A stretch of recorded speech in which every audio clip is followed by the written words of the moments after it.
So let's talk about the experience of emotionality and connectivity. Two very different aspects. One's a very human aspect in regards to emotionality, which brings us into the space of having the human emotions which flow through our bodies, which we are programmed with since we are children. We are programmed with these emotional responses, and also I do also feel as though they come in our genes as well, in our biology. And our genes, our emotional responses to situations, to words, deeds, and actions of people. So our reactivity and our responsiveness to people's words, deeds, and actions, and experiences that we have emotionality, we have emotional responses. We have emotional responses to seeing something on a media channel. We have emotional responses in regards to somebody saying something to us that we don't want to hear, or which doesn't fit into our paradigm. We have emotional responses to seeing a situation that we don't want to see, or we do want to see, or happy emotions, sad emotions. The spectrum of emotions is massive, but these are all human experiences. And what these emotions do for us is they give us biochemical responses in our bodies. And often for me, in my experience at this time of my life, where I'm looking for connectivity, which is more godly. In that sense, the emotional aspect of that part of that connectivity, I don't need it in my life in the way that I used to. And I'm not being callous or cold or inhuman when I'm saying that. To me, connectivity is the next level up from emotionality. To me, connectivity means connecting with another God self, another part of thyself, seeing thyself in somebody else. And that goes well beyond emotions. It becomes love. It becomes acceptance. It becomes true acceptance, non-judgmental, non-emotional responses. It becomes simply connection. It becomes love. It becomes the cosmic glue that binds all things. Now, if we take emotions out of the situation, which often for people is a very difficult thing to do, and we look to connect with people through connectivity, seeing God in each other, seeing ourselves in somebody else, and in everything else, more importantly, then we come to a place of deeper understanding and wisdom rather than intellect. Place of wisdom. That place of wisdom is knowing that we are a part of all that is, all that ever has been, all that ever will be. And that to me is where I do my best at this time of my life to connect with people.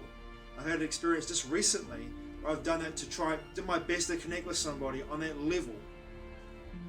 But that particular person was very much in an emotional state, and they were very affected by the happenings in the world. They were very affected by what was going on in their own personal world.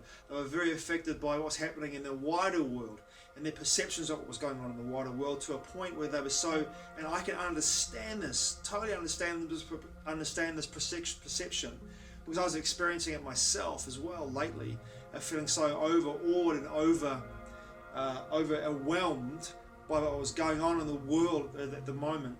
And there's this game of multidimensional chess being played, but I forgot to connect from my heart in a way that took me out of that emotional state, out of the emotional responses, and took me to a place, not cold or callous, this is not the point I'm making here, a place of higher than emotional responses, a place of connectivity, to see that everything that's happening needs to happen. And that my heart opens to all those beings who are going through situations where they are suffering, or situations where there are constraints, and also the need to see things played out the way they are played out by the powers that be, that create this distortion and this chaos and this drama that's been played out across the entire world. And it is divided and raw on many, many, many levels. But I do my best to be connected through my God self, through my true self, through my source energy self, through my true nature, my highest nature, my real self, to all beings. And that can be seen upon as some people as they pass it through their own filters, as being anything but loving. But that is not the point I'm making here. The point I'm trying to make here on this video is that connectivity is far more important, and for me in my life now, than emotionality. Emotionality is a human response. I'm having a human experience. I'm not immune to emotions, but I look to connect with people. In regards to my life situation presently, I just had a lover in my life, or someone who considers themselves to be a lover in my life, and it wasn't really what I was looking for in regards to what I was looking to connect with. I have a credo thanks to Jocelyn Daher, actually Daher is right, D-A-H-E-R. Jocelyn Daher. 2 years ago I saw a video of hers and she's talking about the idea of connecting with someone intimately over a 3-month period and not sleeping with them until 3 months after spending time with them for 3 months, because over that period, I talk about this in my sexuality videos, over that period you'll get to know somebody and the other person will get to know you, and you'll see all the red flags, the psychological red flags that show that whether you're compatible to choose that person to be in your life in that way intimately. And you don't have the entanglement when you get together with somebody, you're not compatible in any way, and you have that compatibility maybe in a sexual sense, but everything else doesn't work out. So I broke my credo with this person, and I take full responsibility for my actions for doing that. And even me doing that, even me accepting my responsibility, even me coming to that place of feeling like I'm responsible for what happened because I crossed the line, even though that she came to meet me halfway, sure, but I still broke my credo. I could have said, no, this is not what I'm here for. And if I'd done that, I would have got to a place where I am now, where I would have understood that we weren't compatible in the way that I was looking for a lover. For me, I had a lover called Rachel back in 2014. And she was the epitome of what in my life right now I choose to create in regards to having a lover in my life, because I don't have time in my life for anything but this situation.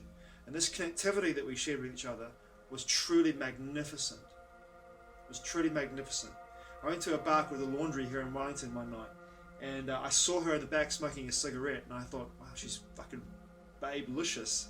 And she was beautiful. She just had this magnetic energy around her, and I looked at her and I thought, she's gorgeous. I turned the other way. I was talking to a friend of mine. I turned back and she was standing right next to me. I was like, whoa! And she said to me, okay, I've got a 21-year-old son, a 13-year-old daughter. I'm at school full-time. I've got 8 weeks off. I'm looking for a lover for the next 8 weeks. Are you available?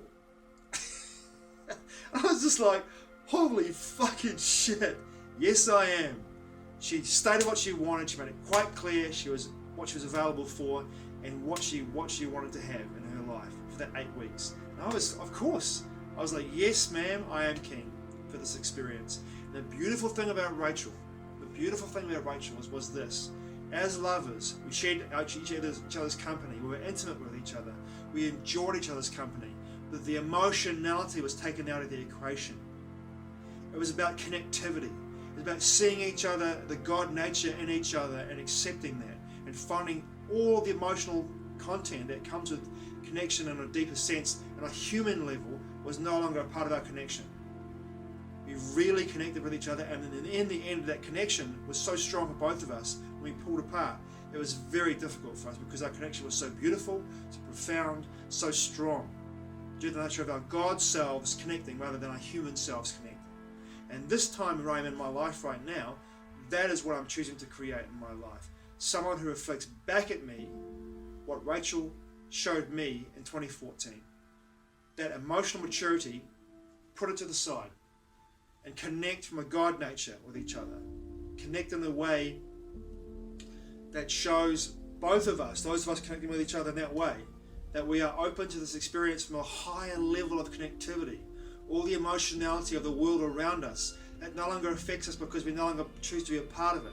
We keep our hearts open to God, and we connect through that energy rather than the emotionality of the human experience, because we've evolved in a way that we can have the emotional experiences if we choose to, but we've chosen another path because of the nature of our resonance.